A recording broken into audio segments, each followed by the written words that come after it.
What happened next changed everything. Sarah Martinez thought she knew her husband of 12 years inside and out, until a single phone call on a Tuesday afternoon revealed a truth so devastating it would shatter her world completely. But here's what nobody expected. That phone call wouldn't destroy her life. It would become the foundation of a $500,000 empire built on exposing lies and delivering justice to betrayed spouses across America. This is the story of how discovering the most painful betrayal imaginable transformed an ordinary suburban housewife into one of the country's most successful private investigators specializing in infidelity cases. It's about how the worst day of Sarah's life became the catalyst for building the exact life she never knew she wanted. Sarah Martinez was 34 years old when her world imploded. She lived in a modest 3-bedroom colonial house in Westchester County, New York, with pristine white shutters and a garden she tended every Sunday morning. Her days followed a comfortable rhythm: wake at 6:30, brew coffee in her favorite ceramic mug with tiny blue flowers, prepare breakfast for her husband David before his commute to Manhattan, then settle into her home office where she worked as a freelance graphic designer. From the outside, Sarah had what many would consider a perfect life.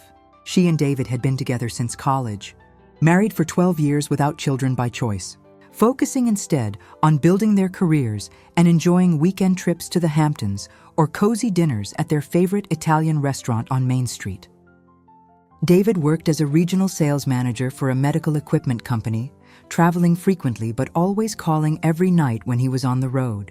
He brought her flowers every Friday, remembered their anniversary down to the exact restaurant where they'd had their first date, and still kissed her goodbye every morning like he meant it.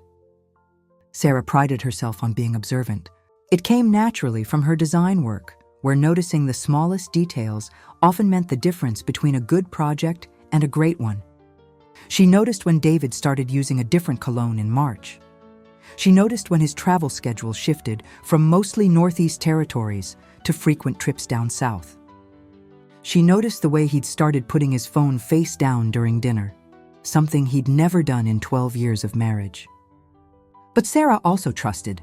She trusted because David had never given her reason not to. When she asked about the cologne, he said his favorite brand had been discontinued. When she mentioned the travel changes, he explained the company was expanding into new markets. When she joked about his phone habits, he laughed and said he was trying to be more present during their time together. Trust, Sarah would later learn, could be both a beautiful thing and a dangerous blindness. The morning of April 15th started like any other. Sarah made coffee, kissed David goodbye at 7:15 sharp, and watched through their kitchen window as his silver Honda Accord disappeared down Maple Street. She had 3 client projects due that week and planned to spend the day fine-tuning logo concepts for a boutique bakery in Connecticut. But sometimes life has different plans. At 2:30 in the afternoon, while Sarah was adjusting the kerning on a font that just wasn't sitting right, her phone rang. The number was unfamiliar, with an area code she didn't recognize. "Hello, is this Sarah Martinez?"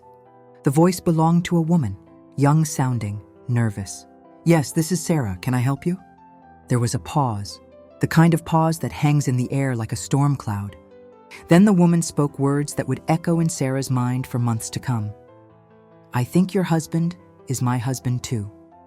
The stakes were everything Sarah thought she knew about her life, her marriage, and her future. In that moment, sitting in her carefully organized home office, surrounded by color swatches and client mood boards, Sarah was about to discover that the man she'd shared a bed with for 12 years had been living an entirely different life 3 states away. A life complete with another wife, 2 children, and a mortgage on a house Sarah never knew existed. But this story isn't about the betrayal, though we'll explore every painful detail of that journey. This story is about what Sarah did next, and how the skills she developed uncovering her husband's elaborate deception would eventually make her one of the most sought-after private investigators in the country, earning more money than she'd ever dreamed possible while helping hundreds of people find the truth they deserved to know. Before we dive deeper into this incredible journey of transformation, if you're finding this story compelling so far, I'd really appreciate it if you could hit that subscribe button and give this video a thumbs up. Your support helps stories like Sarah's reach the people who need to hear them most. And I'm curious, have you ever had that gut feeling that something wasn't quite right in a relationship? Let me know in the comments below, because Sarah's story might just give you the courage to trust those instincts. To understand how dramatically Sarah's life was about to change, we need to step back and see exactly what her normal looked like. Because sometimes it's only when we lose something that we realize how much we valued the ordinary moments that made up our days. Sarah's mornings had followed the same gentle rhythm for nearly 3 years. The alarm would sound at 6:30, but she rarely needed it. Her internal clock had adjusted to waking naturally just a few minutes before, giving her those precious quiet moments to stretch and listen to David's steady breathing beside her. She'd slip out of bed carefully, padding barefoot across the hardwood floors they'd refinished together 2 summers ago. When David had insisted they could save money doing it themselves, and Sarah had laughed at his confidence with power tools. The coffee ritual was sacred. Sarah would grind the beans fresh every morning, Brazilian dark roast from a small shop in the village that knew her order by heart. While the coffee brewed, she'd step onto their small back porch in her robe and slippers, checking on the herb garden she'd planted in raised beds along the fence. Basil, rosemary, thyme, and oregano all thriving under her careful attention. She'd pinch off a few leaves of whatever they'd need for dinner, already planning the evening meal in her head. By 7, David would emerge from the bedroom, hair still messy from sleep, wearing the blue striped pajama pants she'd bought him for Christmas 3 years running because he kept wearing them until they fell apart. He'd wrap his arms around her from behind as she stood at the kitchen counter, chin resting on her shoulder, and they'd share those first few sips of coffee in comfortable silence. "What's the plan for today, babe?" he'd ask, the same question every morning. And Sarah would tell him about her clients, her deadlines, maybe mention if she was planning to meet her sister Lisa for lunch or if the grocery store run was getting urgent. David would share his own schedule, meetings with hospital administrators or medical practice owners, sometimes mentioning he might be late because of a dinner with potential clients. Their conversations were easy, familiar, built on 12 years of shared references and inside jokes. David would steal a piece of whatever she was making for breakfast. She'd swat his hand away playfully, and he'd grin like he'd gotten away with something. These were the moments Sarah treasured most. The unguarded intimacy of 2 people who'd chosen each other and kept choosing each other. Day after day, David's work required significant travel, something Sarah had accepted early in their marriage. Medical equipment sales meant building relationships with decision-makers across multiple states, and his company valued his ability to close deals that others couldn't. He'd typically be gone 2 or 3 days at a time, sometimes stretching to a full week if he was covering for a colleague or working on a particularly complex account. Sarah had grown comfortable with the solitude. She used David's travel days to focus intensely on her design work, often staying up later than usual to perfect a project or experiment with new techniques. She'd order takeout from places David didn't particularly enjoy, watch romantic comedies he'd politely endure but never choose, and spread her art supplies across the dining room table without worrying about clearing space for dinner. But she also missed him terribly when he was gone. They'd talk every night, David calling around 9 o'clock Eastern Time regardless of where he was. He'd tell her about his day, the clients he'd met, the restaurants he'd tried, always asking detailed questions about her work and genuinely listening to her responses. Sometimes they'd stay on the phone for an hour, sometimes just 15 minutes if he was exhausted. But the call always happened. "I love you. Sarah girl," he'd say before hanging up, using the nickname he'd given her in college. "Can't wait to get home to you." And when he did come home, David was fully present. He'd bring small gifts, nothing expensive but always thoughtful. A packet of seeds for herbs she'd mentioned wanting to try. A book by an author she'd discovered and loved. Once, a vintage coffee mug from an antique shop in Richmond that perfectly matched the set her grandmother had left her. Their weekends together felt precious, partly because of the time apart during the week. Saturday mornings they'd sleep late, make elaborate breakfasts, and read different sections of the newspaper while sharing interesting articles aloud. David would handle the yard work he insisted on doing himself. Despite Sarah's suggestions, they hire a landscaping service now that they could afford it. "I like working with my hands," he'd say, and Sarah loved watching him from the kitchen window, sleeves rolled up, completely absorbed in trimming hedges or planting the bulbs they'd chosen together at the garden center. Sunday afternoons were for longer projects. They'd painted every room in the house over their years there, always debating colors and finishes until they found something they both loved. David had installed new light fixtures in the bathrooms, built custom shelving for Sarah's ever-expanding collection of design books, and somehow managed to mount their flat-screen TV without putting a single hole in the wrong place. Their social life revolved around a small, close group of friends they'd maintained since college, plus Sarah's sister Lisa and her family. Monthly dinner parties that rotated between houses, summer barbecues, holiday celebrations that had their own traditions and inside jokes. David fit seamlessly into every social situation, remembering details about people's jobs and kids, always ready with the right question or comment to keep conversations flowing. "You're lucky," Lisa would tell Sarah sometimes. "David's one of the good ones.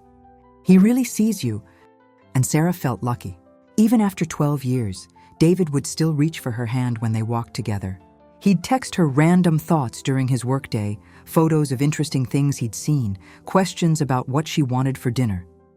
He remembered her preferences without being asked, knew she liked her wine, slightly chilled, even if it wasn't white, understood that she needed 20 minutes to decompress when she got overwhelmed before she could talk about whatever was bothering her. Their physical relationship had evolved over the years, but remained warm and connected. They weren't 22 anymore, but they still reached for each other regularly, still found reasons to touch and kiss throughout ordinary days. David would massage her shoulders when she'd been hunched over her computer too long. Sarah would run her fingers through his hair when they watched movies together on the couch. If there were cracks in this seemingly perfect life, they were small and easy to rationalize. David's travel schedule had intensified over the past year, but his company was expanding and he was being considered for a promotion. He'd become more protective of his phone, but everyone was more conscious of privacy these days. He seemed more tired when he returned from trips, but the travel was genuinely exhausting and he wasn't getting any younger. Sarah had even mentioned some of these changes to Lisa during one of their weekly coffee dates at the cafe downtown. "Maybe he's planning to propose something big," Lisa had suggested. "You know, a promotion? Or maybe he wants to move to a bigger house, start a family. Men get weird when they're processing big life changes." "We've talked about all that stuff," Sarah had replied. "We're on the same page about not wanting kids and we love the house. I think he's just stressed about work." "Well, you know him better than anyone," Lisa had said, and Sarah had nodded because she believed that completely. Sarah Martinez thought she knew David Rodriguez better than he knew himself. She could predict his coffee order at any restaurant, knew he'd always choose action movies over comedies, but would sit through anything she really wanted to see. She knew he was terrible at remembering to buy stamps, but would drive to 3 different stores to find the specific brand of olive oil she preferred for cooking. She knew he called his mother every Sunday evening, that he'd played guitar in a college band and still occasionally pulled out his acoustic to play songs he'd written 20 years ago. She knew he was afraid of heights, but would climb any ladder to change light bulbs because he didn't want Sarah to do it. She knew the scar on his left shoulder came from falling off his bike when he was 7, and that he still had anxiety dreams about forgetting to study for exams, even though he'd been out of school for over a decade. But if you acha que já viu de tudo, espere só what Sarah was about to discover. Because on April 15th, at exactly 2:30 in the afternoon, while she was adjusting fonts and thinking about what to make for dinner, her phone would ring with a number she didn't recognize. And the woman on the other end of that call would speak words that would reveal just how little Sarah actually knew about the man she'd been married to for 12 years. The woman's name was Jennifer Walsh. She was 28 years old, living in Charlotte, North Carolina, and she believed with absolute certainty that she was married to David Rodriguez. Not David Rodriguez, who happened to share the same name as Sarah's husband. The exact same David Rodriguez. Same birth date, same social security number, same distinctive scar on his left shoulder from a childhood bike accident. Jennifer Walsh had been Mrs. Rodriguez for 6 years. She had 2 children with David, Emma, age 4, and Michael, age 2. She lived in a 4-bedroom house with a 2-car garage and a swing set in the backyard, a house David had helped her choose and whose mortgage he helped pay every month. She knew about David's work in medical equipment sales, his frequent business travel, his habit of calling every night when he was on the road. The only thing Jennifer Walsh didn't know was that David's business travel included going home to another wife in New York. And sitting in her home office that Tuesday afternoon, surrounded by the comfortable evidence of 12 years of shared life, Sarah Martinez was about to learn that her husband's business travel included going home to another wife in North Carolina. The phone call that would change everything was exactly 37 minutes away. "I think your husband is my husband too." The words hung in the air like smoke, and for a moment, Sarah couldn't process what she'd heard. She actually laughed, a short, confused sound. "I'm sorry, I think you might have the wrong number," Sarah said, her fingers automatically moving to save the design file she'd been working on. "My husband is David Rodriguez, and he's definitely not married to anyone else." There was silence on the other end, then a shaky breath. David Rodriguez, born March 15, 1987, works for MedTech Solutions in medical equipment sales, has a scar on his left shoulder from falling off his bike when he was 7. Sarah's hand froze over her mouse. The specificity of those details hit her like ice water. The birth date was right. The company was right. The scar was something David had told very few people about, and never in detail. She felt her heart rate spike as her mind scrambled for a logical explanation. "Who is this?" Sarah's voice came out smaller than she intended. "My name is Jennifer Walsh. I live in Charlotte, North Carolina, and I've been married to David Rodriguez for 6 years. We have 2 children together." The room seemed to tilt sideways. Sarah gripped the edge of her desk, staring at her computer screen where the cheerful logo for the bakery client seemed to mock her with its bright colors and whimsical fonts. "That's impossible," Sarah whispered. "I've been married to David for 12 years. We live in Westchester County, New York. There has to be some mistake." "I thought so too," Jennifer said, and now Sarah could hear that the woman was crying. "But I hired a private investigator because something felt wrong, and he found you. He found your marriage certificate. Sarah Martinez, married to David Rodriguez on June 22, 2012. The same David Rodriguez who married me as Jennifer Walsh on September 15, 2018. Sarah's mind reeled. June 22nd was absolutely their anniversary. They celebrated it every year at Marcello's, the same restaurant where they'd had their first date. She had their marriage certificate in the fireproof safe upstairs, right next to David's birth certificate and their insurance papers. "This can't be real," Sarah said. But even as she spoke, pieces were clicking into place with horrible clarity. David's increased travel to the southeast, the way he'd started putting his phone face down, the cologne change in March, the times he'd seemed distracted when he came home, like his mind was somewhere else entirely. "I'm going to send you some photos," Jennifer said quietly, "to your email. What's your address?" Sarah gave it automatically, her hands shaking now. Within minutes, her email chimed. She opened the message from Jennifer Walsh and felt the world drop out from under her. The first photo showed David, unmistakably David, in a hospital room holding a newborn baby. He looked younger, maybe 6 years younger, and he was gazing at that baby with the same expression of wonder and love Sarah had seen on his face when he looked at their newly planted garden or a particularly beautiful sunset. The second photo was a family portrait. David, Jennifer, and 2 small children. David was wearing a polo shirt Sarah had never seen, his arm around a petite blonde woman who was obviously Jennifer. The little girl, maybe 4 years old, had David's dark eyes and serious expression. The toddler boy in David's arms had the same dimple in his chin that David got when he smiled. The third photo was from what looked like a birthday party. David was kneeling next to the little girl as she blew out candles on a princess cake. He was looking at her with pure adoration, the way Sarah had always imagined he might look at their own children if they'd chosen to have them. But it was the fourth photo that broke something fundamental inside Sarah's chest. It was clearly a recent picture, maybe taken within the last few months. David and Jennifer were sitting on a couch in what appeared to be a family room, both of them smiling at the camera. Jennifer was curled against David's side, her hand resting on his chest, and David's arm was wrapped around her in a gesture of casual, comfortable intimacy. It was exactly how David sat with Sarah when they watched movies together on Sunday evenings. "I don't understand," Sarah said, her voice barely audible. "How is this possible? How could he live two completely separate lives?" Jennifer's voice was thick with tears. "I've been trying to figure that out for weeks. The investigator says David told me his business travel takes him to the northeast, and he told you it takes him to the southeast. He has 2 phones, 2 sets of credit cards, probably 2 sets of everything. When he's with me, he's completely present." "When he's with you," she trailed off. "He's completely present too," Sarah finished hollowly. That was the most devastating part. This wasn't a case of a husband who was distant or disengaged. David had somehow managed to be fully committed to 2 entirely different lives, 2 entirely different families. "The investigator found property records," Jennifer continued. "David's name is on the mortgage for my house in Charlotte, but it's also on your house in New York. He's been paying both mortgages for years. I don't know how he's managed it financially, but somehow he has."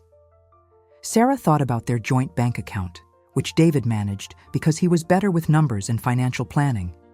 She rarely looked at the detailed statements, trusting him to handle their budget and investments. How much money had he been spending on his second family? How much of their financial security was built on lies? "Jennifer," Sarah said slowly, "how did you figure it out? What made you suspicious?" There was a pause. "Little things at first. He'd come home from business trips with different soap on his skin, like he'd been staying somewhere that used a different brand. Sometimes he'd slip and reference things I'd never told him about, like he was confusing conversations he'd had with someone else. And then, about 2 months ago, he got a call while he was in the shower. His phone was on the nightstand, and I saw the caller ID. It said Sarah, with a heart emoji. Sarah's blood went cold. That was how David had her programmed in his phone. She'd seen it hundreds of times when they exchanged phones to take photos or when he asked her to check messages while he was driving. When I asked him about it later, he said it was a work colleague named Sarah. But the way he said it... Jennifer's voice broke. "I knew he was lying. I've been married to him for 6 years. I know what David looks like when he's lying." The terrible irony wasn't lost on Sarah. She had been married to David for 12 years, and apparently she had no idea what he looked like when he was lying. "I hired the investigator the next day," Jennifer continued. "I told myself I was being paranoid, but I had to know. And now," she sobbed openly now, "I don't know what to do. I have 2 small children. Emma starts kindergarten in the fall. Michael is barely 2 years old. David is the only father they've ever known." Sarah closed her eyes, trying to process the magnitude of what she was learning. David wasn't just her husband. He was a father. He had children, actual children who called him daddy and ran to him when he came home from his supposed business trips. Children who were probably waiting for him right now, wondering when daddy would be home. "Jennifer, where is David supposed to be this week?" Sarah asked, though she was afraid of the answer. "He left yesterday for a business trip to New York. He's supposed to be home Friday evening." Sarah checked the calendar on her computer. David had indeed left Tuesday morning for what he'd told her was a trip to meet with hospital systems in North Carolina. "He was supposed to be home Friday evening. He's here," Sarah whispered. "He's here with me this week." The silence that followed was deafening. Then Jennifer spoke, her voice hollow. "So, when he calls me tonight at 9 o'clock to say goodnight to the kids, he'll be calling from your house." "He calls you every night when he travels?" "Every single night. The kids wait for Daddy's call. It's part of their bedtime routine." Sarah felt like she was drowning. Every detail of David's supposed business travel was actually him switching between his 2 lives. When he called Jennifer at 9, Sarah was usually in their bedroom reading or taking a bath, giving him privacy for what she assumed were late work calls or conversations with difficult clients. "What do we do?" Jennifer asked. "How do we handle this? I mean, do we confront him together? Do we get lawyers involved? I don't even know where to start." Sarah stared at the family photos Jennifer had sent, at this woman who was clearly as devastated and confused as she was. Jennifer wasn't the enemy here. Jennifer was another victim of David's incredible capacity for deception. But as Sarah sat there trying to absorb the impossible reality of her situation, her mind began working in ways it never had before. Maybe it was the shock, or maybe it was a survival instinct kicking in, but she found herself analyzing the situation like a puzzle that needed solving. "Jennifer, You said you hired a private investigator. How did he find all this information so quickly? His name is Marcus Chen. He specializes in cases like this, apparently. He said David was actually pretty easy to track once he knew what to look for. The credit cards, the property records, even social media posts. David wasn't as careful as he probably thought he was. What else did this investigator find? Jennifer was quiet for a moment. Are you sure you want to know everything? I need to know everything. Marcus found evidence going back almost 7 years. Bank records show David has been supporting both households financially the entire time we've been married. He has separate insurance policies, separate investment accounts, even separate car registrations. It's like he built 2 completely parallel lives. Sarah felt a strange detachment settling over her, like she was watching this conversation happen to someone else. How much did this investigation cost? $2,500. But Marcus said he could have charged twice that for the amount of work involved. He was fascinated by the case. He said he'd never seen anyone maintain such an elaborate double life for so long without getting caught. $2,500. Sarah made that much in a good month with her design work, but it wasn't an insignificant amount of money. Yet this Marcus Chen had been able to uncover years of carefully hidden deception in a matter of weeks. Jennifer, I need to ask you something, and I need you to be completely honest with me. Okay. Are you absolutely certain there isn't a third family somewhere? The question hung in the air. Sarah had asked it partly because she had to know, but partly because her mind was already working differently, thinking like someone who needed to uncover truth rather than someone who simply accepted what she was told. Oh God, Jennifer whispered. I never even thought. Marcus only looked for other marriages, but what if there are girlfriends? What if there are other women he's been promising things to? We need to find out, Sarah said, and she surprised herself with how steady her voice sounded. But first, we need to figure out what we're going to do about this week. What do you mean? David thinks he's safely tucked away in North Carolina with you, calling his wife in New York every night. But instead, he's safely tucked away in New York with me, calling his wife in North Carolina every night. He's playing both of us, Jennifer. But what if just this once we played him? Sarah wasn't sure where the thought had come from, but once she spoke it aloud, she knew it was right. For 12 years, she had been the trusting wife who accepted explanations and believed what she was told. But that woman had just died in the space of a 37-minute phone call. The woman who remained was someone Sarah didn't recognize yet. But she was someone who wanted answers, who wanted justice, and who was beginning to realize she might be very, very good at finding both.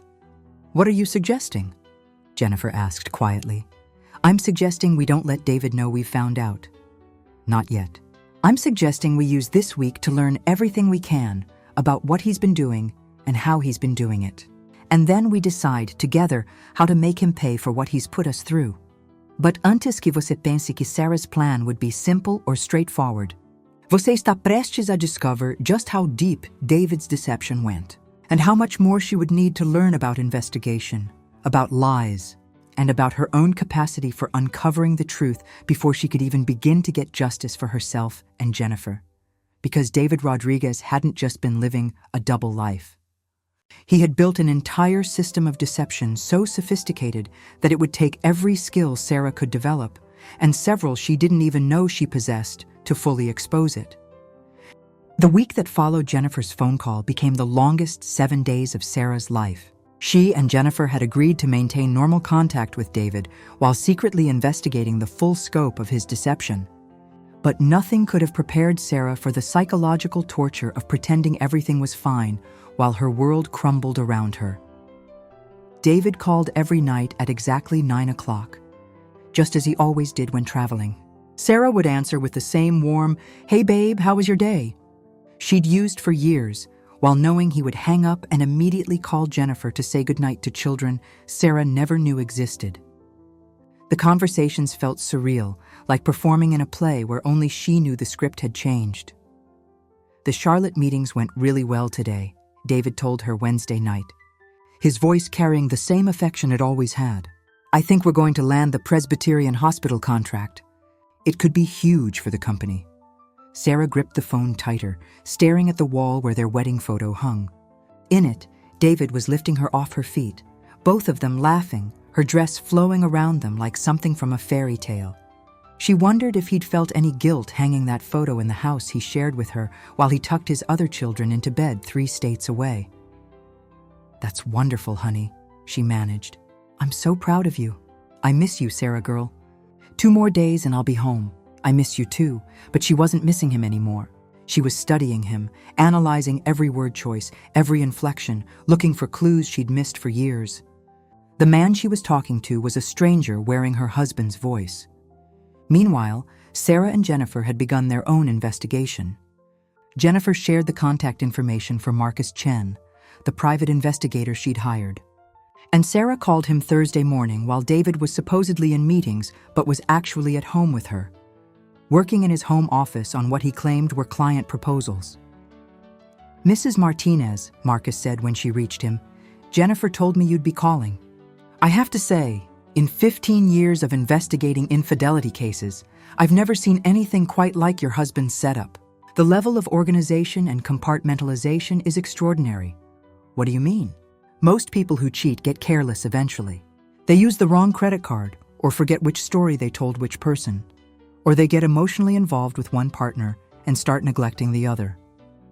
Your husband has maintained 2 completely separate financial systems, 2 completely separate social lives, and 2 completely separate emotional relationships for years without any apparent slip-ups until now."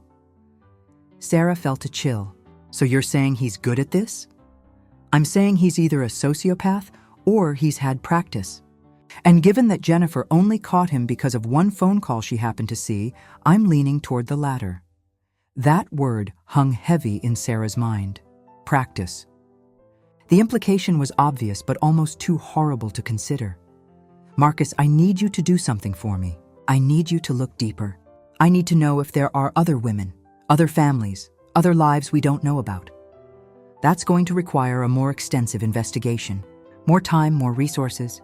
We're talking about going back potentially decades, looking at his entire adult life. How much? For what you're asking? Probably $15,000 to $20,000 minimum. And I can't guarantee what we'll find." Sarah closed her eyes. $15,000 was more money than she'd ever spent on anything except their house and cars. It was also money she'd have to take from their joint account, money that David would notice missing. "Do it," she said. "Whatever it costs, do it. I'll find a way to pay for it. Mrs. Martinez, are you sure?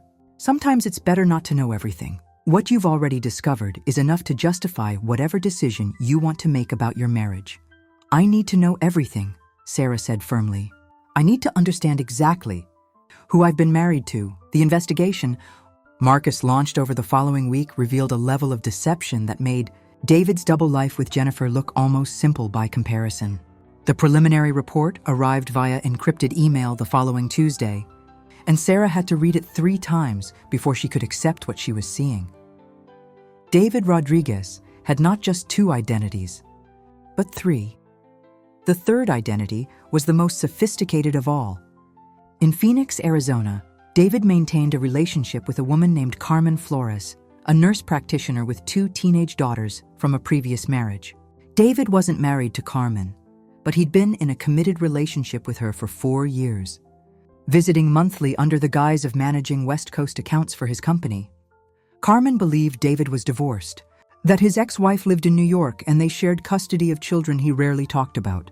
David had told Carmen he was considering relocating to Phoenix permanently, that he was just waiting for the right time to make the move. He'd even looked at houses with her, discussing their future together, talking about how he wanted to be a good stepfather to her daughters. But the revelations didn't stop there. Marcus had found evidence of 2 other women David had been involved with over the past decade, relationships that had lasted months or even years before ending. Always, the story was the same. David was a traveling salesman, recently divorced or separated, looking for a fresh start with the right woman. "Your husband," Marcus told Sarah during a phone call that felt like it lasted hours, "is what we call a systematic polygamist. He doesn't just cheat impulsively or have affairs. He builds entire fabricated lives with multiple women, maintaining long-term relationships based on elaborate deceptions. It's rare, and it requires a specific psychological profile." "What kind of psychological profile?" Someone with an extraordinary capacity for compartmentalization, superior organizational skills, and what's essentially a complete absence of empathy. Normal people can't sustain this level of deception because the emotional weight becomes unbearable. Your husband has found a way to genuinely care about multiple people while lying to all of them constantly. Sarah sat in her car in the parking lot of a grocery store. The phone pressed to her ear, feeling like she might vomit. She'd driven there because David was working from home that day, and she couldn't risk him overhearing this conversation. How many women do you think there have been total?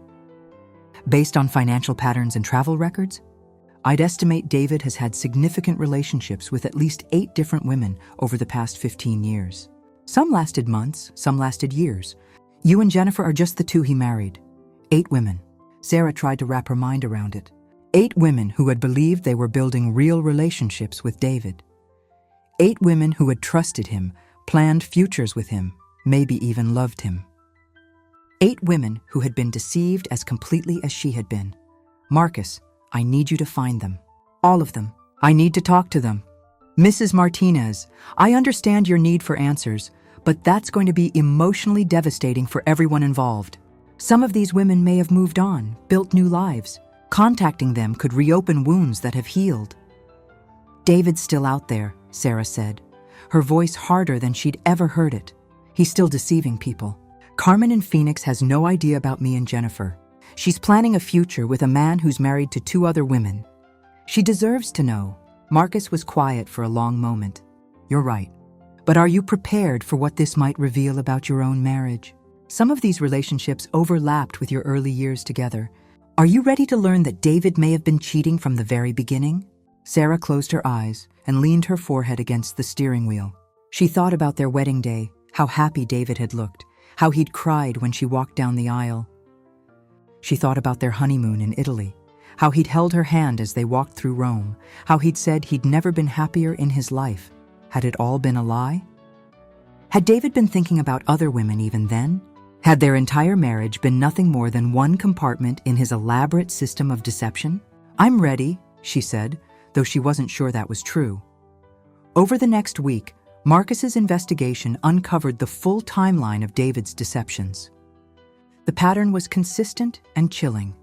David would meet women through work contacts or social events, always in cities he traveled to regularly. He would present himself as recently divorced or separated, working through the emotional aftermath of a failed marriage. He was charming, attentive, and patient, never pushing for physical intimacy too quickly, always seeming to be the perfect man recovering from past heartbreak. The relationships would develop slowly, with David visiting monthly or bi-monthly, always with a believable excuse related to his work. He would gradually increase his emotional investment, talking about future plans, introducing the women to carefully selected details about his real life. Eventually, if the relationship showed long-term potential, he would suggest moving in together, or, in the cases of Sarah and Jennifer, marriage. But here's where Sarah discovered the most devastating truth of all. David's capacity for deception wasn't just about maintaining multiple relationships. It was about creating entirely false identities that felt completely real to the women he was with. With Sarah, David had presented himself as a man who wanted a child-free marriage focused on building a comfortable life together. He'd claimed he wasn't particularly interested in children, that he preferred the freedom to travel and focus on their relationship. Sarah had believed this completely because it aligned with her own preferences. With Jennifer, David had presented himself as a man who desperately wanted a family, who had been heartbroken by his previous marriage ending before they could have children. He'd been the one to suggest they start trying for a baby almost immediately after their wedding. Jennifer had fallen in love partly because of David's enthusiasm for fatherhood. With Carmen, David had presented himself as a man who loved the idea of being a stepfather, who was looking for a ready-made family because he was tired of the pressure of starting over completely.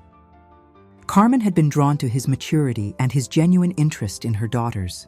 Each version of David was completely authentic within its own context. He wasn't just lying about his circumstances. He was becoming entirely different people depending on what each woman needed from a partner. The psychological term for this, Marcus explained during what would be their final phone consultation, is something called mirroring.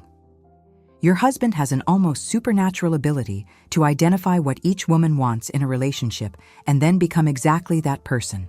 It's not conscious manipulation in the traditional sense. On some level, I think he genuinely becomes those different versions of himself. Sarah felt something break inside her chest that was deeper than heartbreak. It was the complete destruction of her sense of reality. If David could become exactly what she wanted so perfectly that she never questioned it for 12 years, how could she ever trust her own judgment about anything again? Mrs. Martinez, Marcus continued gently, I want you to understand something important. Nothing about your husband's behavior reflects anything lacking in you or the other women he deceived. This isn't about you not being enough or not being worthy of honesty. This is about a man with a profound psychological disorder who has built his entire adult life around deception. But knowing that intellectually didn't help the emotional devastation Sarah was experiencing. She felt like she was drowning in questions that had no good answers. Who was the real David? Did a real David even exist? Or was he nothing more than a collection of carefully crafted personas designed to manipulate different women? Had he ever actually loved her? Or had he simply become very skilled at mimicking love? When they made love, when he held her during difficult times, when he celebrated her successes and comforted her failures, had any of it been real? The worst part was that Sarah couldn't even be angry at David without questioning whether her anger was justified. If he'd genuinely become the man she'd needed him to be, if he'd actually made her happy for 12 years, was she wrong to feel betrayed? Was it possible to be a victim of someone who had given her exactly what she'd wanted? These questions consumed Sarah during the darkest week of her life. She barely slept, barely ate, and found herself unable to concentrate on work. When David called each evening, she had to force herself to sound normal, while inside, she was screaming. When he came home Friday evening with flowers and his usual smile, she had to excuse herself to the bathroom to cry silently while he unpacked his suitcase full of lies. Saturday morning, David made breakfast and suggested they spend the day working in the garden together. It was exactly the kind of thing the old Sarah would have loved, exactly the kind of domestic intimacy that had made her feel lucky to have found him. Instead, she found herself watching him like a scientist studying a specimen, trying to detect any signs of deception in his movements, his expressions, his words. "You've been quiet lately," David said as they knelt together planting new herbs. "Everything okay?" Sarah looked at him, this man who had shared her bed for 12 years, who knew exactly how she liked her coffee and exactly what to say when she was stressed about work. His concern looked completely genuine. His love looked completely real. "I'm fine," she said. "Just tired." "Maybe we should plan a vacation," David suggested. "Somewhere warm. We haven't been to the Caribbean in years." A vacation. Sarah almost laughed at the absurdity. She wondered if David would tell Jennifer he was traveling for work, if he'd tell Carmen he was visiting his children in New York. She wondered how many other women might be planning vacations with him, believing they were the center of his world. That night, lying in bed next to David while he slept peacefully, Sarah finally admitted to herself the truth she'd been avoiding. She had no idea how to move forward. She couldn't stay married to him, but she also couldn't imagine how to leave. Their entire life together was built on shared assets, shared friends, shared memories that now felt contaminated by deception. More than that, Sarah realized she didn't know who she was without David. For 12 years, she'd defined herself partly as his wife, partly as half of their partnership. If all of that had been based on lies, what was left? Who was Sarah Martinez when she wasn't Mrs. David Rodriguez? But as Sarah lay there in the darkness, listening to David breathe beside her, something else began stirring beneath the devastation and confusion. It was small at first, barely noticeable, but it was growing stronger each day. It was anger. Not the hot, explosive anger of betrayal, but something colder and more focused. It was the anger of a woman who had been systematically deceived for over a decade. The anger of a woman who had discovered there were other victims, women who were still being deceived at that very moment. And with that anger came something unexpected, a sense of purpose Sarah had never felt before. Marcus Chen had unraveled David's entire system of deception in less than a month. He'd found evidence, tracked financial records, identified patterns, and connected dots that had remained hidden for years. Watching him work had revealed something Sarah hadn't known about herself. She was fascinated by the process of investigation. More than fascinated, she was good at it. During the week she'd spent secretly investigating David, Sarah had developed skills she'd never known she possessed. She'd learned to analyze financial records, to spot inconsistencies in stories, to ask the right questions and identify the answers that didn't quite fit. She'd discovered she had an instinct for reading people, for sensing when something was being hidden. Most importantly, she'd realized she had a drive for justice that went deeper than her own personal situation. Learning about Carmen, about the other women David had deceived, had awakened something in Sarah that felt like a calling. David Rodriguez wasn't going to stop. Even if Sarah divorced him, even if Jennifer left him, he would find other women to deceive. He would build new lies, create new false relationships, and leave a trail of broken hearts and shattered trust behind him, unless someone stopped him. As Sarah listened to David's steady breathing, she began to form a plan that was both revenge and justice, both personal healing and a way to protect other women from experiencing what she and Jennifer had endured. She was going to expose David completely, not just to his current victims, but to everyone. She was going to document every lie, every deception, every manipulation, and she was going to make sure he could never do this to anyone else again. But más importante que eso, she was going to use what she'd learned about investigation to help other women uncover the truth about their own relationships. She was going to become the person she'd needed during those awful weeks of discovery, someone who could find answers and deliver justice. Sarah Martinez was about to discover that her greatest strength wasn't her capacity for trust or her ability to love unconditionally. It was her ability to find the truth, no matter how deeply it was buried, and to help other people do the same. The woman who had been destroyed by David's lies was gone forever. But in her place, something entirely new was being born. Sarah's transformation began with a single decision made at 3 o'clock on a Sunday morning while David slept peacefully beside her. She was done being a victim. She was done waiting for someone else to fix her life.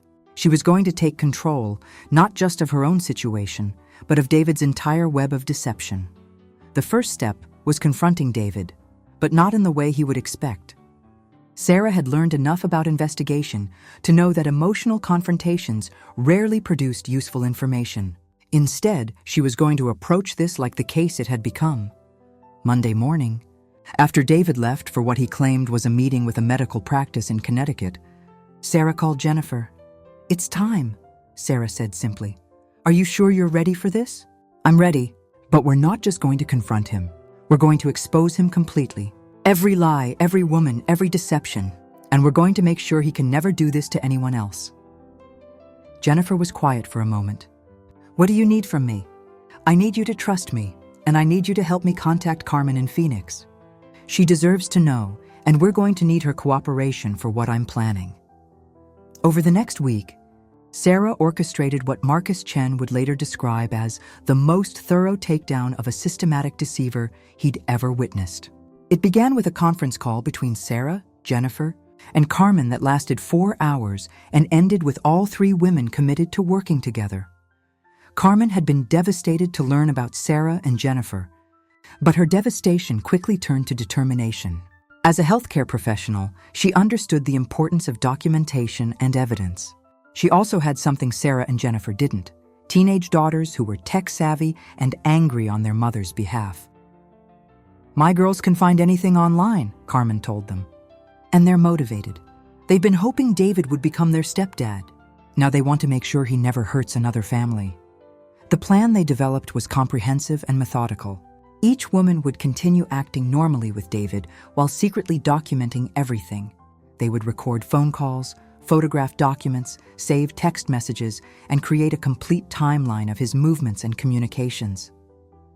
But Sarah wanted to go further. She wanted to understand not just what David had done, but how he'd done it. She wanted to learn everything she could about investigation techniques, about uncovering deception, about building cases that would hold up under scrutiny. She called Marcus Chen and made a proposal that surprised both of them. "I want to work with you," Sarah said. Not just on David's case, but on other cases. I want to learn how to be an investigator. Mrs. Martinez, I appreciate your interest. But investigation work requires years of training, licensing requirements. And I found things about David that you missed, Sarah interrupted. I found financial records you didn't know existed. I identified patterns in his behavior that explained how he managed his travel schedule. I may not have formal training, but I have instincts for this work. Marcus was quiet for a long moment. What things did you find that I missed? Sarah had prepared for this question. Over the past week, while Marcus was conducting his investigation, she'd been conducting her own parallel research. She'd discovered that David maintained a fourth credit card under a variation of his name, one that Marcus's initial financial search hadn't uncovered. She'd also figured out how David managed to be in multiple places on specific dates by using a carefully coordinated system of fake appointments and rescheduled meetings. David uses a scheduling app that syncs across multiple devices, Sarah explained. But he has different versions of his calendar for different people. When Jennifer thinks he's traveling to New York, his calendar shows meetings there. When I think he's traveling to North Carolina, his calendar shows meetings there. But the real calendar, the one that shows where he actually is hidden in a separate app under a different email address. How did you figure that out? I watched him. When he thinks no one is looking, he checks a different phone app than the one he shows me. I figured out his password by watching his thumb movements when he thought I was reading. It's his mother's maiden name plus the year we got married. Marcus was impressed despite himself. That's actually very sophisticated observation and analysis. I need to learn how to do this professionally, Sarah said. I need to understand the legal requirements, the ethical boundaries, the technical tools. But I also think I have natural abilities that could be valuable in this field. Why? This is traumatic work, Mrs. Martinez. You'll be dealing with people at the worst moments of their lives, uncovering painful truths, dealing with lies and manipulation constantly. Why would you want that? Sarah looked around her kitchen, at the life she'd built based on lies, at the marriage certificates and photos that now felt like evidence of her own naivety. Because I never want to feel this helpless again, she said. And because there are other women out there right now who are living the same lie I was living. They deserve to know the truth. They deserve someone who understands what they're going through, someone who has the skills to find answers they can't find themselves. Marcus offered her a trial arrangement. She would work as his assistant on the David case and 2 other ongoing investigations, learning proper techniques and procedures. If she showed aptitude and commitment, he would help her pursue the licensing and training required to become a private investigator in New York State. The pay is terrible at first, he warned. And you'll be dealing with some of the most emotionally challenging situations imaginable. I understand, Sarah said. When do I start? Her first case assignment was helping a woman named Patricia, whose husband had been claiming to work late every night for 6 months. Patricia suspected he was having an affair, but had no evidence and was starting to doubt her own perceptions. This is exactly what David did to me, Sarah told Marcus after reviewing Patricia's file. He's making her question her own instincts by being just attentive enough to maintain plausible deniability. Working with Patricia, Sarah discovered she had an ability to make other women feel comfortable sharing painful suspicions they'd been afraid to voice. Patricia opened up about details she'd been too embarrassed to tell Marcus, details that provided crucial clues about her husband's actual activities. You make me feel like I'm not crazy, Patricia told Sarah during their 3rd meeting. Like my feelings are valid even if I can't prove them yet. Within 2 weeks, Sarah and Marcus had documented Patricia's husband's affair and presented her with evidence that would support her divorce proceedings. But more importantly for Sarah, she'd discovered that investigation work felt like a calling in a way her design career never had. You're a natural at this, Marcus told her. You have the observational skills, the analytical mind, and the emotional intelligence to connect with clients. But you also have something that takes most investigators years to develop. What's that? Righteous anger. You're not just looking for evidence, you're looking for justice. That's what makes the difference between a good investigator and a great one. Meanwhile, the plan to expose David was progressing exactly as Sarah had designed it. All 3 women were documenting everything, while maintaining their normal relationships with him. The evidence they were gathering was overwhelming.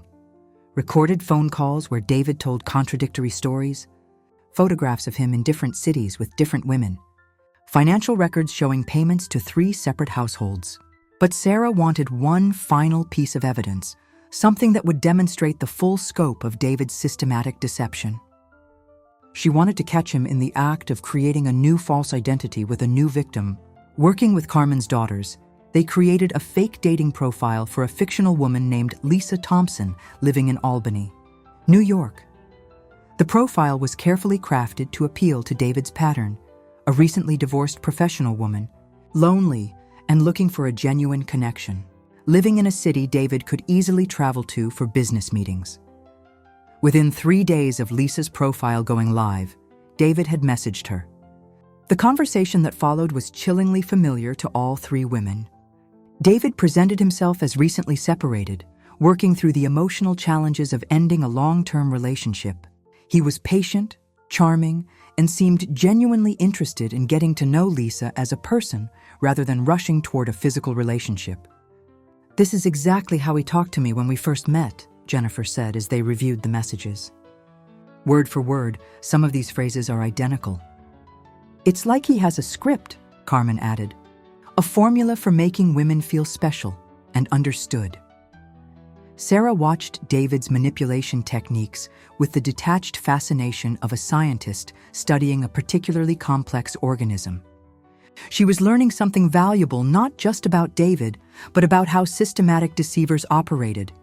The knowledge would serve her well in future cases. After 2 weeks of conversation, David suggested meeting Lisa for coffee during his next business trip to Albany. This was the moment Sarah had been waiting for. She scheduled the meeting to occur on a day when David had told both Jennifer and Carmen he would be working from home, handling paperwork and client calls. She wanted to catch him not just in a lie, but in multiple simultaneous lies to multiple women. Sarah drove to Albany herself, wearing a disguise that made her nearly unrecognizable. She sat in a corner booth of the coffee shop David had suggested, positioned where she could see the entire room but remain hidden behind a newspaper. David arrived exactly on time, looking around for a woman who matched Lisa's description. He was wearing an outfit Sarah had never seen before, a carefully casual combination that made him look younger and more approachable. When Lisa failed to appear, he waited for 30 minutes, checking his phone and looking disappointed. Sarah recorded everything from her hidden position: David's body language, his expressions, even the way he ordered coffee differently than he did at home. She was watching her husband of 12 years transform into yet another version of himself, preparing to deceive yet another unsuspecting woman. But most importantly, to capture David in that moment, Sarah was capturing something about herself. Sitting in that coffee shop, successfully conducting sophisticated surveillance, she felt more competent and purposeful than she had in years. This wasn't just about getting revenge on David anymore. This was about discovering who she was meant to be. When David finally left the coffee shop, clearly disappointed that his potential new victim hadn't appeared, Sarah followed him at a distance. She watched him drive not to the office where he claimed to be working, but to a hotel where he spent the afternoon in meetings that were actually legitimate business appointments. The revelation was illuminating. David was so committed to maintaining his lies that he would create fake business meetings to cover fake personal meetings, layering deception upon deception until even he probably lost track of what was real. That evening, when David called both Jennifer and Carmen to check in during his supposed workday at home, Sarah was listening to both conversations on conference calls they'd arranged. She heard him tell Jennifer he'd spent the day organizing his home office and tell Carmen he'd been reviewing quarterly reports all afternoon. The man was a virtuoso of deception, and Sarah realized she was learning from one of the most sophisticated liars she would ever encounter. The education would serve her well in her new career. 3 weeks later, Sarah, Jennifer, and Carmen were ready to execute the final phase of their plan. They had compiled over 200 pages of documented evidence, recorded hours of contradictory statements, and created a timeline that revealed the full scope of David's deceptions. But Sarah had decided she wanted to do more than just expose David. She wanted to create something positive from the destruction he'd caused. "I want to start a support group," she told Jennifer and Carmen during their final planning call. "For women who've been deceived by systematic liars. I want to create a resource where people can learn to recognize the warning signs, where they can get help uncovering the truth, where they can heal from this kind of betrayal." "That's a beautiful idea," Jennifer said. "But how do we fund something like that?" Sarah smiled, though they couldn't see her through the phone. "We use David's money, all of it. Every asset he's built using lies, every investment account he's hidden, every insurance policy he's maintained. We're going to expose him so completely that he'll lose everything. And then we're going to use what he loses to help his future victims." The confrontation with David was scheduled for a Saturday afternoon when all three women could be present either in person or by video call. Sarah had chosen the setting carefully, their kitchen table, where they'd shared thousands of meals and conversations, where David had told her countless lies while looking directly into her eyes. But when Saturday arrived, Sarah felt calmer than she had in months. She wasn't the devastated, confused woman who had answered Jennifer's phone call 6 weeks earlier. She was someone entirely new, a woman who had learned to find truth in a world full of lies, who had discovered abilities she never knew she possessed, and who had found a purpose that gave meaning to her pain. David had created a monster when he decided to build his life on systematic deception. But the monster wasn't the broken woman he'd left in his wake. The monster was the investigator he'd unknowingly trained, the seeker of justice he'd accidentally created, the woman who would spend the rest of her career making sure men like him could never destroy families the way he had destroyed theirs. As Sarah waited for David to come home for the last time, she wasn't thinking about the end of her marriage. She was thinking about the beginning of everything else. David walked into their kitchen at 4:30 that Saturday afternoon, carrying a bouquet of sunflowers and wearing the smile that had once made Sarah's heart skip. He found her sitting at their kitchen table with her laptop open, 3 manila folders spread in front of her, and an expression he'd never seen before. "Hey, babe," he said, setting the flowers on the counter. "Working on a weekend? That's not like you." Sarah looked up at him, this man she'd shared 12 years of her life with, and felt nothing but professional curiosity. "Sit down, David. We need to talk." Something in her tone made him pause. "Is everything okay? You sound serious." "Everything is about to be very clear," Sarah said, opening the first folder. "I said sit down." David sat across from her, his expression shifting from casual concern to something more wary. "Sarah, you're starting to worry me." "What's going on?" Sarah pulled out the first photograph, the family portrait Marcus had found showing David with Jennifer and their 2 children. She placed it on the table between them, watching David's face carefully. The change was instantaneous and devastating. All the color drained from his face, his mouth opened slightly. And for the first time in 12 years, Sarah saw David Rodriguez completely without a mask. "I can explain," he said quietly. "No," Sarah said, placing a second photo next to the first one. This one showing David with Carmen and her daughters at what appeared to be a family barbecue. "You can't explain, but you can listen." She pulled out her phone and pressed a button. Suddenly, Jennifer's voice filled the room through the speaker. "Hello, David." David's head snapped toward the phone, his eyes wide with something that looked like panic. "And this is Carmen," came another voice. "We've all been getting to know each other very well." For the next hour, Sarah, Jennifer, and Carmen systematically dismantled David's entire world. They presented evidence with the precision of prosecutors building a case, each piece of documentation carefully chosen for maximum impact. They showed him bank records proving he'd been supporting 3 households. They played recordings of phone calls where he'd told contradictory stories to different women on the same day. They presented his travel records, his credit card statements, his insurance policies, and even screenshots of his attempt to seduce Lisa Thompson in Albany. But what devastated David most wasn't the evidence of his deceptions. It was the level of coordination between the 3 women, the sophistication of their investigation, and the realization that they had been watching him, analyzing him, and documenting his lies for weeks without him suspecting anything. "How long have you known?" he asked finally, his voice barely audible. 6 weeks, Sarah said. "Since Jennifer called me." 6 weeks? David looked genuinely shocked.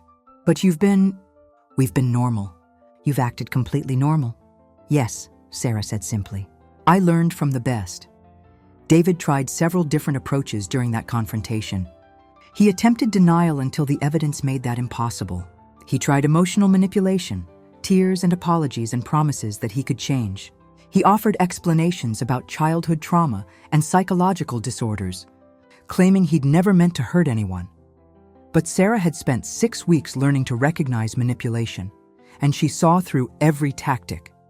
More importantly, she wasn't the same woman who would have been swayed by his explanations.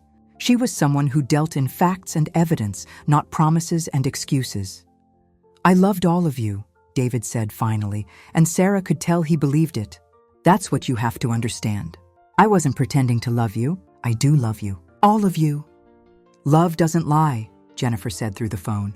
Love doesn't create fake identities and maintain fake lives. What you do isn't love, David. It's possession and control. The legal aftermath was swift and decisive. Sarah had prepared meticulously, consulting with divorce attorneys who specialized in complex financial cases. David's attempts to hide assets were futile because Sarah had already found everything, documented everything, and presented everything to the court in a form that left no room for argument. Within 6 months, Sarah had received a divorce settlement that included half of all marital assets, plus additional compensation for financial fraud. The house was sold, and Sarah used her portion of the proceeds to establish herself in a new life that bore no resemblance to her old one. But the real transformation was professional. Working with Marcus Chen on David's case had revealed Sarah's extraordinary aptitude for investigation. Her natural observational skills, combined with her experience as a victim of sophisticated deception, made her uniquely qualified to help other people uncover painful truths. Marcus helped her navigate the licensing requirements for private investigation in New York State. Sarah threw herself into the coursework and training with an intensity that surprised even her. She studied surveillance techniques, financial analysis, interview psychology, and legal procedures. She learned to use specialized software for tracking digital communications and analyzing social media patterns. But her real education came from working actual cases. Marcus started assigning her to situations involving suspected infidelity, and Sarah quickly discovered she had abilities that went far beyond technical skills. She could read people with uncanny accuracy, sensing when someone was lying or hiding information. She could spot patterns in behavior that revealed deception even when the individual instances seemed innocent. Most importantly, she could connect with clients who were experiencing the same confusion and betrayal she had lived through. You saved my life, a client named Michelle told Sarah after she'd exposed Michelle's husband's secret gambling addiction and hidden debt. Not just financially, but emotionally. You helped me trust my own instincts again. Word of Sarah's success spread quickly through networks of divorce attorneys and therapists who worked with betrayed spouses. Her client base grew steadily as women specifically requested an investigator who understood what they were going through from personal experience. Within 2 years of confronting David, Sarah had established her own investigation firm specializing in cases involving systematic deception. She hired 2 other investigators, both women who had their own experiences with betrayal, and developed a practice that combined traditional investigation techniques with trauma-informed client care. But it was a case in her 3rd year that established Sarah as one of the most sought-after investigators in the Northeast.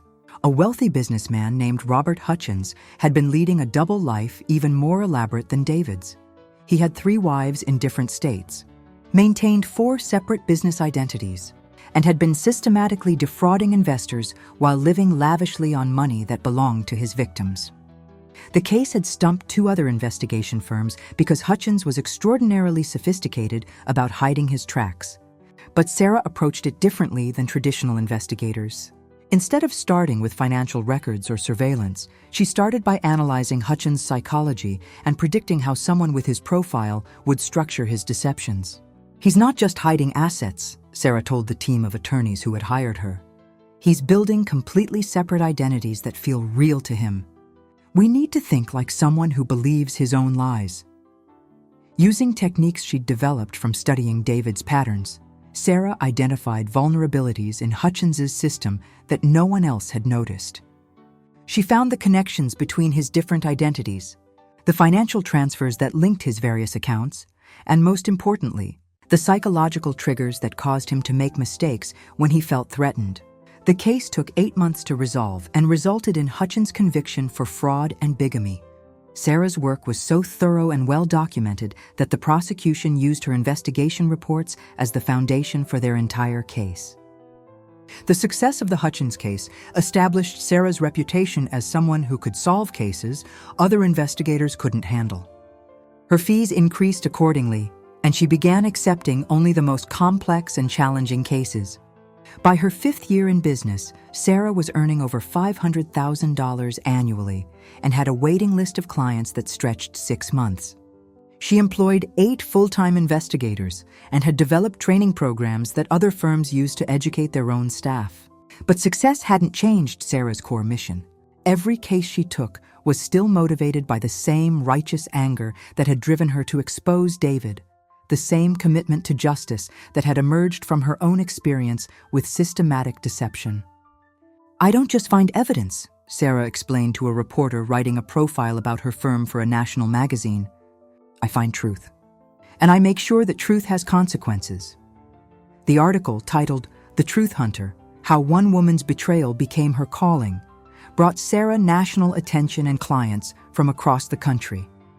She started consulting on cases involving corporate fraud, political corruption, and organized deception schemes that went far beyond simple infidelity. Sarah's work had evolved into something much larger than private investigation.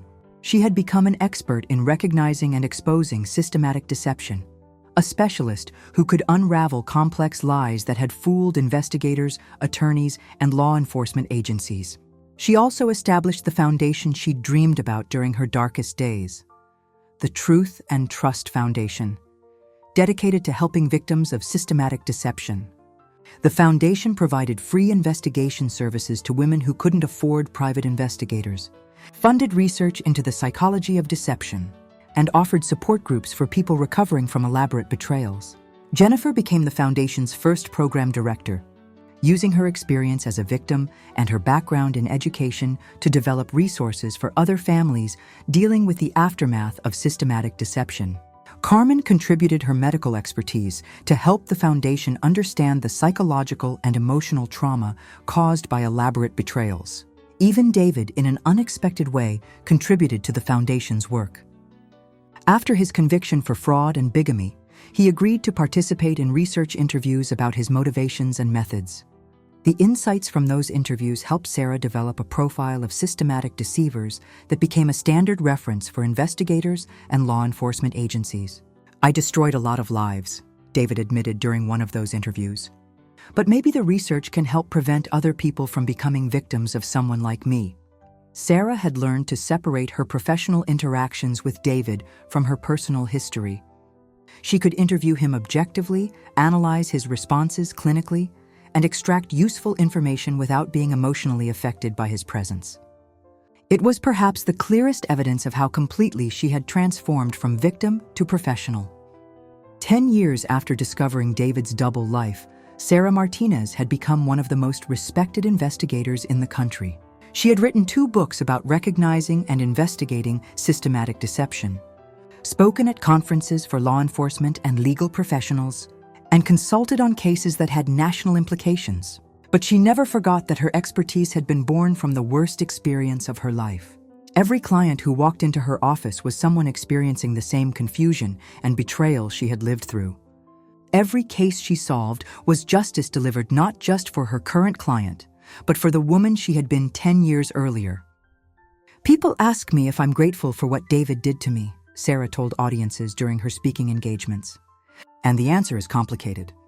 I'm not grateful for the pain he caused or for the years of my life that were built on lies. But I am grateful for who I became because of how I chose to respond to that pain." Sarah's new reality was everything she never knew she wanted: challenging, meaningful work that made a difference in people's lives, financial success that gave her independence and security, and most importantly, a sense of purpose that came from using her worst experience to prevent others from suffering the same way. She had built her dream life from the ashes of her destroyed marriage, creating something stronger and more fulfilling than anything she had lost. And every day, she helped other people do the same thing, find truth, seek justice, and build new lives on foundations of honesty rather than deception. The woman who had once trusted blindly had become someone who could see through any lie. The victim had become the victor, and the wife who had lost everything had found something infinitely more valuable: herself. Sarah Martinez's story teaches us that sometimes the most devastating betrayals in our lives are actually redirections toward our true purpose. What looked like the end of everything became the beginning of something she never could have imagined. But her transformation didn't happen by accident. It happened because of specific choices she made in response to unimaginable pain. The first lesson from Sarah's journey is the power of choosing investigation over assumption. When Jennifer called with her shocking revelation, Sarah could have chosen to deny, to rationalize, or to confront David immediately in an emotional outburst. Instead, she chose to investigate. She chose to seek truth rather than accept comfortable lies. This choice changed everything because it revealed that Sarah had abilities she never knew she possessed. How many of us are living with nagging doubts or suspicious feelings that we're afraid to investigate?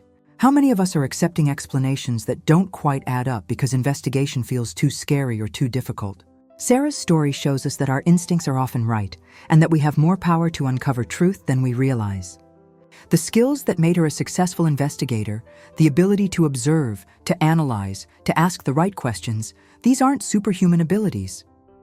They're human abilities that most of us have but never develop because we're afraid of what we might find. The second lesson is about the transformative power of righteous anger. Sarah didn't just get angry at David for betraying her. She got angry at the system that allowed systematic deceivers to destroy multiple lives without consequences. She got angry on behalf of Jennifer, Carmen, and all the other women who had been victimized by David's elaborate lies. That anger, channeled productively, became the fuel for building something meaningful from destruction. Too often, we're taught that anger is a negative emotion that we should suppress or overcome quickly. But Sarah's story demonstrates that anger, when focused on justice rather than revenge, can be one of the most powerful motivating forces for positive change. Her anger didn't make her bitter or destructive. It made her determined to ensure that what happened to her would never happen to anyone else if she could prevent it. The third lesson is about the courage to completely reinvent yourself. Sarah could have divorced David, taken her settlement, and tried to rebuild a version of her old life. She could have returned to graphic design, found a new relationship, and attempted to recreate the comfortable existence she'd lost. Instead, she chose to become someone entirely different. She chose to develop new skills, enter a challenging field, and build a career around helping other people navigate their worst moments. This kind of reinvention requires extraordinary courage because it means letting go of who you thought you were and embracing who you might become. It means being willing to start over completely, to learn new things, to fail and try again, to build something from nothing. But Sarah's story shows us that this kind of courage can lead to a life that's more fulfilling and meaningful than anything we might have thought to want for ourselves. The fourth lesson is about turning your wounds into wisdom. Sarah didn't try to forget her experience or pretend it hadn't happened. She used every painful detail of her betrayal as education for helping other people. Her ability to connect with clients, to recognize patterns of deception, to understand the psychology of systematic liars, all of this came directly from her own victimization. She transformed her worst experience into her greatest professional asset. This doesn't mean we should be grateful for trauma or seek out painful experiences. But it does mean that when life delivers unavoidable pain, we have a choice about what to do with that pain. We can let it define us as victims, or we can use it as raw material for building something valuable that serves other people. The fifth lesson is about the importance of community in transformation. Sarah didn't rebuild her life alone. She worked with Jennifer and Carmen, learned from Marcus Chen, built relationships with attorneys and therapists and other investigators. She created networks of support and collaboration that amplified her individual abilities. Her success came not just from personal determination, but from recognizing that meaningful change happens in community with other people who share similar values and goals. Many of us try to handle our biggest challenges in isolation, afraid to ask for help or admit we don't have all the answers. Sarah's story shows us that transformation accelerates when we connect with other people who understand our struggles and can contribute skills and perspectives we lack. But perhaps the most important lesson from Sarah's journey is this: your current circumstances, no matter how devastating or hopeless they seem, are not your final destination. The life you're living right now, especially if it feels wrong or unfulfilling or built on shaky foundations, is not the life you have to keep living. You have more power to change direction than you realize. You have abilities you haven't discovered yet. You have the capacity to build something meaningful from even the most painful experiences. Sarah Martinez thought she knew exactly who she was: a graphic designer, a wife, a woman who valued stability and comfort over adventure and risk. She thought she knew exactly what she wanted: a peaceful marriage, creative work, a predictable life in a nice house with a garden she tended on Sunday mornings. The discovery of David's betrayal destroyed all of that certainty, all of those assumptions about herself and her future. But in the space where that old life used to be, Sarah discovered someone she never could have imagined becoming: a seeker of truth, a deliverer of justice, a woman whose work makes a profound difference in other people's lives. She discovered that she was stronger, smarter, more capable, and more called to meaningful work than she had ever known. Your own transformation might not look anything like Sarah's. You might not discover that you're meant to be an investigator, or that your calling involves exposing deception and helping other people heal from betrayal. But you almost certainly have unrealized capabilities, unexamined possibilities, and perhaps a purpose that you haven't discovered yet because you haven't faced the kind of crisis that forces you to question everything you thought you knew about yourself. The question Sarah's story poses for all of us is this: what would you discover about yourself if you had to rebuild your life from scratch? What abilities would emerge if you had to learn completely new skills? What kind of meaning and purpose might you find if you approached your biggest challenges as opportunities for transformation rather than just problems to be solved? You don't have to wait for a crisis to begin investigating these questions. You don't have to wait for your world to collapse to start developing new abilities or considering new directions. You can choose right now to approach your life with the same investigative mindset that Sarah brought to uncovering David's deceptions. You can choose to look more closely at the assumptions you've made about yourself, your capabilities, and your possibilities. Maybe there are skills you've never developed because you assumed you weren't good at certain things. Maybe there are career paths you've never considered because they seem too challenging or too different from what you've always done. Maybe there are problems in the world that make you angry, and that anger could be the beginning of finding your own version of meaningful work. Sarah's story reminds us that the worst things that happen to us don't have to define the rest of our lives. They can instead become the catalysts for becoming who we were always meant to be. They can reveal strengths we didn't know we had and point us toward purposes we never would have discovered otherwise. The woman who answered Jennifer's phone call that Tuesday afternoon was living a life built on someone else's lies. The woman who built a $500,000 business helping other people find truth was living a life built on her own hard-won wisdom, her own developed skills, her own chosen values and purposes. Both women were Sarah Martinez, but only one of them was living the life she was meant to live. So here's my challenge for you.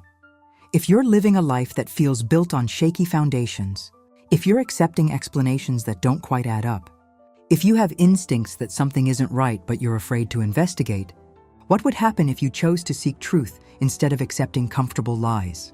If you're dealing with a crisis that feels like it's destroyed everything you thought you knew about your life, what would happen if you approach that crisis as an opportunity to discover who you really are and what you're really capable of? And if you're simply feeling stuck or unfulfilled, wondering if there's something more meaningful you could be doing with your life, what would happen if you started investigating your own unrealized possibilities with the same determination Sarah brought to investigating David's deceptions? Your transformation might not make you $500,000 a year or turn you into a nationally recognized expert in your field, but it might lead you to a life that feels authentic and purposeful in ways that no amount of external success could provide. It might reveal capabilities you never knew you had and connect you with work that makes a real difference in other people's lives. The most important thing Sarah learned isn't how to catch cheating spouses or expose systematic deception. The most important thing she learned is that when life forces you to start over, you get to choose who you become next. And that choice, made with courage and determination and a commitment to serving something larger than yourself, can lead to a life more fulfilling than anything you ever thought to want. Before we wrap up, I want to ask you to do something. If Sarah's story has inspired you or made you think differently about your own challenges and possibilities, please share it with someone who might need to hear it. Hit that like button to help this story reach people who are facing their own moments of crisis and transformation. And subscribe to this channel because stories like Sarah's need to be told, and your support makes it possible to keep sharing them. But most importantly, I want to know what resonated with you about Sarah's journey. Have you ever had to completely reinvent yourself after a devastating loss? Are you facing a situation right now where you need to choose between accepting comfortable lies and seeking difficult truths? What skills or capabilities do you think you might have that you've never fully developed or explored? Leave me a comment and let me know, because your story might be exactly what someone else needs to hear to find the courage to begin their own transformation. Remember, the life you're living right now is just one version of who you could be. Sarah Martinez discovered that truth in the most painful way possible, but you don't have to wait for crisis to begin exploring your own unrealized possibilities. You can start investigating your own potential right now, today. With the same determination and courage that transformed Sarah from victim to victor. From someone whose life was built on lies to someone whose work is dedicated to revealing truth. Your transformation is waiting. The only question is whether you're ready to begin.